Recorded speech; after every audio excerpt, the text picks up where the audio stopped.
पदार्थ विज्ञान सिरीजमधील आपण 8th चॅप्टर बघू, त्याचं नाव आहे समवाय विज्ञानियम. तर समवाय विज्ञानियम छोटंसं टॉपिक आहे, परंतु आपल्याला याच्यामध्ये काय असतो, SAQ एक कन्फर्म येत असतो, याच्यामधून एक SAQ कन्फर्म. ठीक आहे. त्यांनी काय म्हटलेलं आहे, न्याय आणि वैशेषिक दर्शनामध्ये संबंधाचा 2 प्रकारचं सांगितलेलं आहे. तर आपण समवायामध्ये काय म्हणतो असतो की नित्य संबंध, म्हणजे जसं सपोज जलामध्ये असलेली शीतलता, त्याचा संबंध कसा आहे, जलाशी तर नित्य संबंध आहे, त्यालाच काय म्हणतो आपण तर समवाय संबंध, म्हणजे ज्याचा कधीही नाश होत नाही अशा प्रकारचा संबंध. तर सपोज आपल्या हातामध्ये घड्याळ आहे, तर आपल्या हाताचा आणि घड्याळाला असणारा संबंध कसा आहे तर समवाय संबंध. ठीक आहे. एक संबंध 2 प्रकारचा असतो, एक समवाय संबंध आणि एक तात्पुरता संबंध. आता समवाय म्हणजेच काय, तर तो कसा असतो तर नित्य स्वरूपाचा असतो, म्हणजे त्याचं काय होतं, कधी त्याच्या पदार्थापासून काय होते, नाश होत नाही, त्याला काय म्हणतो आपण तर समवाय संबंध.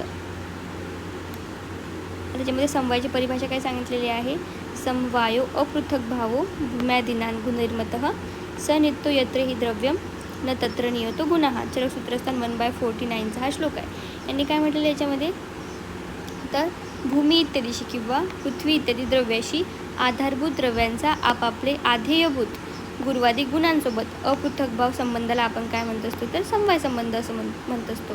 तर समवाय संबंध कसा असतो, नित्य असतो. ठीक आहे. म्हणजे नित्य द्रव्याच्या ठिकाणी असणारे गुण हे सुद्धा कसे असतात तर नित्यच असतात. उदाहरणार्थ आकाश द्रव्याच्या ठिकाणी काय आहे तर विभू असा परिमाण आहे, म्हणून त्याचे गुणही कसे आहेत तर नित्यच आहे. समवाय म्हणजेच काय तर अपृथक किंवा अतूट संबंध, त्याला काय म्हणतो आपण तर समवाय संबंध. आता आपण याच्यामध्ये नेक्स्ट बघू काय सांगितलं आपल्याला. समवायाचे लक्षण काय आहे, तर अयुत सिद्धो संबंध समवाय, म्हणजे नित्य संबंधाला न तुटणाऱ्या संबंधाला आपण काय म्हणत असतो तर समवाय असं म्हणत असतो. ठीक आहे. म्हणजे 2 पदार्थ असले, त्याच्यामधील एका पदार्थाचा जर नाश झाला तर त्याच्याशी असणारा तो दुसरा पदार्थ आहे त्याचा सुद्धा नाश होत असतो, याला काय म्हणतो आपण तर अयुत्सित संबंध. ठीक आहे. अयुत्सित हे काय आहे तर समवाय पदार्थाचं लक्षण आहे. नंतर याच्यामध्ये यांनी एक्झाम्पल दिलं आहे, अवयवीचा असणारा संबंध, आधारचा असणारा संबंध, गुण आणि गुणीचा संबंध, आश्रयीमध्ये असणारा संबंध, द्रव्यमध्ये असणारा संबंध, जाती आणि व्यक्तीमध्ये असणारा संबंध, क्रिया आणि क्रियावंत असणारा संबंध. हा कसा संबंध आहे तर अयुत्सित संबंध आहे. अयुत्सितमध्येच काय तर नित्य. ठीक आहे. त्यालाच काय म्हणतो आपण समवाय. आता संबंध याच्यामध्ये यांनी 2 प्रकारचे सांगितलेले आहे, नित्य संबंध आणि अनित्य संबंध. जो नित्य संबंध असतो त्यालाच काय म्हणतो आपण तर समवाय संबंध म्हणत असतो, आणि जो अनित्य संबंध असतो त्याला काय म्हणतो आपण संयोग म्हणत असतो. ठीक आहे. आता जो नित्य संबंध आहे त्याला काय म्हणतो समवाय, म्हणजे गुण व कर्म यांचा द्रव्याशी असणारा जो संबंध आहे त्याला काय म्हणतो आपण समवाय संबंध. समवाय म्हणजेच काय, आपण इझिली बघू की न तुटणारा संबंध, म्हणजे तो त्या द्रव्यापासून वेगळा होत नाही. सपोज एखादं द्रव्य आहे, ठीक आहे, तर द्रव्याच्या ठिकाणी आपल्याला काय काय सापडू शकते, गुण आणि कर्म.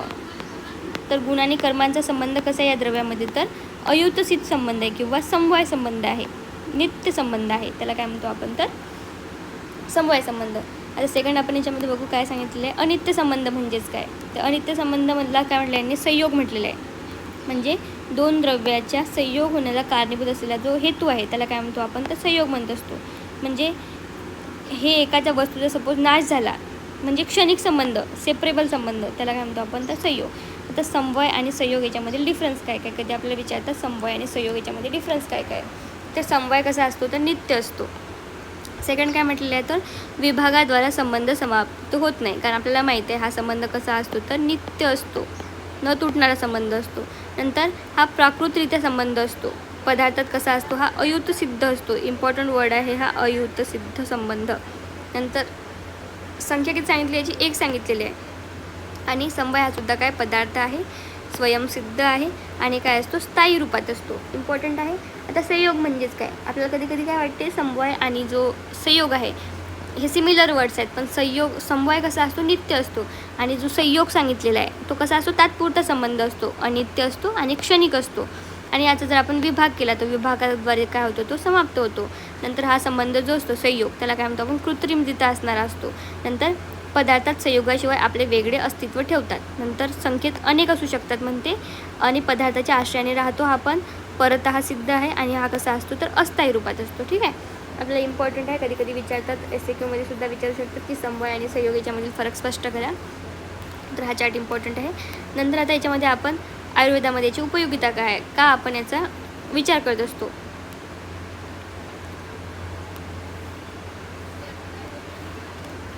तर याच्यामध्ये बघू आपण आयुर्वेदामध्ये चिकित्सेच्या दृष्टीने जर आपण याचा विचार केला तर औषधीमध्ये कोणती सपोज औषधी असेल त्याच्यामध्ये जे गुण आणि कर्म असतात ते कसे असतात तर समवाय संबंधाने विद्यमान असतात.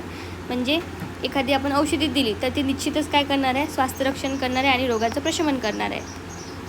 म्हणजे समवायाच्या आधारावरच आपण काय करतो, द्रव्यातील जे गुण आहेत त्यांची निश्चितता करून त्यानुसार काय करत असतो आपण त्याचा उपयोग करत असतो ॲज अ ट्रीटमेंटसाठी, चिकित्सेसाठी. नंतर काय म्हटलं आहे यांनी, तर द्रव्याच्या परिभाषेतसुद्धा चरकांनी कर्म आणि गुणांच्या समवायी संबंधाला काय म्हटलेलं आहे, द्रव्य म्हटलेलं आहे. आपण बघितलं आहे द्रव्याची जी डेफिनेशन आहे, गुण आणि कर्माची जी डेफिनेशन आहे त्याच्यामध्ये सुद्धा काय म्हटलं आहे त्यांनी, तर द्रव्यामध्ये काय आश्रित आहे सांगितलं आहे, गुण आणि कर्म कसे असतात तर समवाय संबंधाने आश्रित असतात. म्हणजे जोपर्यंत द्रव्य अस्तित्वात आहे तोपर्यंत त्याच्यामध्ये काय असणार आहे, गुण आणि कर्म हे असणारच आहेत. ठीक आहे. नंतर त्याच्यामध्ये काय म्हटलं यांनी, शब्दाचा आकाशाशी असणारा संबंध कसा आहे, समवाय संबंध आहे. नंतर शरीराची सुद्धा आपल्या आत्म्याशी जो संबंध आहे तो पण कसा संबंध आहे तर नियत संबंध आहे. ठीक आहे. म्हणजे या दोनमध्ये असणारा जो संबंध सांगितलेला आहे शरीर आणि चेतनामध्ये तो कसा आहे तर समवाय संबंध आहे. म्हणजे जोपर्यंत आपलं शरीर आहे तोपर्यंत त्याच्यामध्ये काय असणार आहे, आत्मा असणार आहे. ठीक आहे. इम्पॉर्टंट आहे. आपल्याला कधी कधी विचारतात समवायाची परिभाषा लिहून समवायाचे लक्षण लिहा आणि त्याची आयुर्वेदामधील उपयोगिता लिहा. SAQचा टॉपिक आहे पण इम्पॉर्टंट आहे, छोटा टॉपिक आहे.